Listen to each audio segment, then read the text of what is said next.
Hi and welcome to Hord Studios. If you are new here, make sure to hit the like button now and subscribe. This is a chapter about color grading in Davinci Resolve 17 and higher.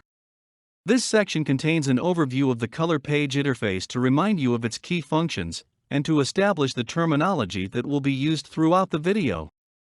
The default color page contains the following: Gallery section, Viewer section, Node Editor section, Timeline and Clips section, Primary Wheels, Custom Curves, and finally, but not least, the Scopes section. Gallery contains stills that can be used for visual comparison, or for copying grading data.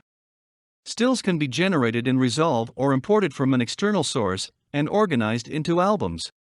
Viewer displays and plays the selected clip, and offers additional interface controls. This includes image wipe, split screen, and many more. Image wipe enables you to wipe between a still, reference frame, or another clip in the timeline for visual comparison and matching. Split screen places clips alongside one another for review and comparison. It features several modes to allow comparison between clips on a timeline, in the same group, or even versions of grades within the same clip. Highlight is enabled to reveal the matte that is associated with a selected node.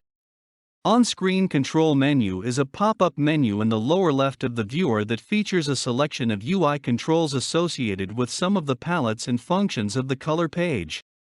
Node graph allows grades and effects to be structured to maximize the visual quality of each clip. This is a professional and best practice to grade clips by far. Timeline and Clips allows you to move between clips and grade without moving to either edit or cut page. This section can be disabled to give room when working. Primaries wheels control the tonal and chromatic values of an image on the basis of three luminance ranges: highlights, midtones, and shadows. This can be archived using Lift Gamma Gain wheels.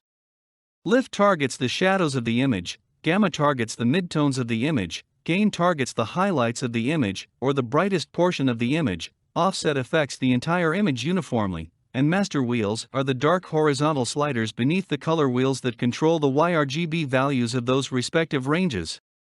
Clicking the reset arrows in the upper right corner of each wheel will neutralize the color and master wheel of that range.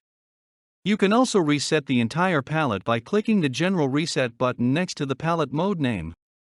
The adjustment controls at the top and bottom of the Primaries palette give additional control over the image with features such as contrast and saturation, temp and tint, and so on. Custom Curves give precise control over the chromatic values of an image based on RGB and luminance curves. Scopes provide graphic readouts of the luminance and chrominance values of an image for the purposes of balancing and shot matching. We also have the Palette panel, which is a series of buttons under the timeline that enable you to navigate between the palettes available on the color page. Please note, when in doubt, you can position your mouse pointer over any tool in the color page to see its name. Thank you for watching, have a nice day and subscribe.